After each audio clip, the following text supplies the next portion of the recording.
Hello hi నమస్తే friends, ఎలా ఉన్నారు? బాగున్నానండి. H11 error code Panasonic. అసలు ఈ ప్రాబ్లంకి ఏంటి, సొల్యూషన్ ఏంటి అనేది మీకు అయితే వీడియో పూర్తి వరకు చూడండి.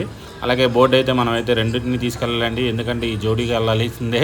అలాగే ఇండోర్ బోర్డు అవుట్డోర్ బోర్డు అనేది మనం అయితే వేరే మెకానిక్ అయితే ఈ బోర్డులు రిపేర్ చేసే వాళ్ళ దగ్గరికి అయితే తీసుకెళ్ళిపోతున్నాము. ఇది వచ్చేసరికి అయితే ఓల్డేజ్ ప్రాబ్లం వల్ల అయితే అవుట్డోర్ బోర్డులో అయితే చిన్న షార్ట్ సర్క్యూట్ అయితే జరిగింది.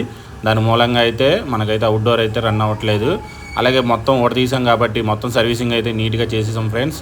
మొత్తం ఇలాగ ఎప్పుడైనా సరే మీకు చిన్న రిపేర్ వచ్చినా అప్పుడు బోర్డులు ఒకటి తీసుకున్నప్పుడు సర్వీసింగ్ కూడా చేసుకోండి, ఎందుకంటే మొత్తం అయితే నీట్గా కడుక్కోవచ్చు. అలాగే చాలామందికి ఇన్వర్టర్ ఏసీలకి స్టెబిలైజర్ వాడకూడదా అనేది చాలామంది అడుగుతున్నారండి. ఆ వీడియో కూడా చేస్తాను. అలాగే ఎర్త్ గురించి కూడా మీకు అయితే వీడియో చేసి పెడతాను ఫ్రెండ్స్.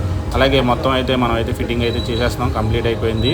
అలాగే ఏసీ కూడా మంచి కూలింగ్ అయితే వస్తుంది ఫ్రెండ్స్ పానాసోనిక్. అసలు ఏసీలో ఏ బాగుంటాయి ఏంటి అనేది కూడా చాలామంది అడుగుతున్నారు, అది కూడా వీడియో చేసి పెడతాం ఫ్రెండ్స్. అలాగే నా ఛానల్ని సబ్స్క్రైబ్ చేసుకొని లైక్ చేసి మంచి సపోర్ట్ చేస్తారని కోరుకుంటున్నాను ఫ్రెండ్స్. మీరు ఎంత సపోర్ట్ చేస్తే నేను అన్ని వీడియోస్ అయితే మంచి అయితే మీ ముందు తీసుకొస్తాను.